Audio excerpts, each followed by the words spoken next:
আন্তর্জাতিক ক্রিকেটে বাঁ-হাতি পেস বোলিংয়ের ইতিহাসে নতুন অধ্যায় লিখলেন অস্ট্রেলিয়ার মিচেল স্টার্ক। ব্রিসবেন টেস্টে ইংল্যান্ডের বিপক্ষে ২ ইনিংসে মোট ৮ উইকেট তুলে নিয়ে তিনি ছাড়িয়ে গেলেন পাকিস্তানের কিংবদন্তি ওয়াসিম আকরামকে। স্টার্ক এখন পর্যন্ত ১০২ টেস্টে শিকার করেছেন ৪২০ উইকেট, যা বাঁ-হাতি পেসারদের মধ্যে সর্বোচ্চ। দীর্ঘদিন এই রেকর্ডটি ছিল ওয়াসিম আকরামের দখলে।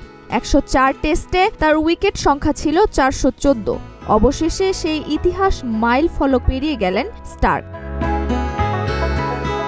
নিজের রেকর্ড ভেঙে নতুন চূড়ায় ওঠায় স্টার্ককে অভিনন্দন জানিয়েছেন আকরাম নিজেই।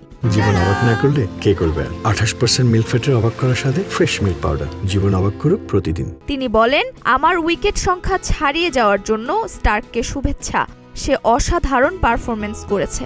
ফ্র্যাঞ্চাইজি অর্থের পেছনে না ছুটে টেস্ট ক্রিকেটে নিজের মাইল ফলকে পৌঁছেছে। স্টার্কের এই সাফল্য তাকে অবিশ্বাস্য উচ্চতায় পৌঁছে দিলেও বাঁ-হাতি পেসারদের সার্বিক তালিকায় আরও বড় বড় নাম রয়েছে। শ্রীলঙ্কার সাবেক তারকা চামিন্দা ভাস ১১১ টেস্টে নিয়েছেন ৩৫৫ উইকেট। ৭৮ টেস্টে নিউজিল্যান্ডের ট্রেন্ট বোল্টের উইকেট সংখ্যা ৩১৭। আর অস্ট্রেলিয়ার মিচেল জনসন ক্যারিয়ারের ৭৩ টেস্টে শিকার করেছেন ৩১৩ উইকেট। এই তালিকার ওপরে অবশ্য পেসার নয়, স্পিনারদের রাজত্ব। ১৩৩ টেস্টে রেকর্ড ৮০০ উইকেট নিয়ে সর্বকালের সেরা অবস্থানে রয়েছেন শ্রীলঙ্কার মুত্তিয়া মুরালিধরান। তার ঠিক পরেই ১৪৫ টেস্টে ৭০৮ উইকেট শিকার করা অস্ট্রেলিয়ার প্রয়াত কিংবদন্তি শেন ওয়ার্ন।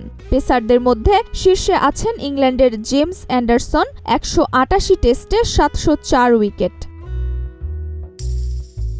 তবে বাঁ-হাতি পেস বোলিংয়ে এখন মিচেল স্টার্কই শীর্ষে।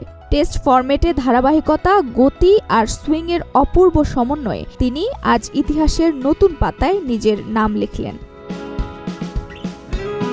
নুসরাত জাহান জেরিন, নাগরিক প্রতিদিন।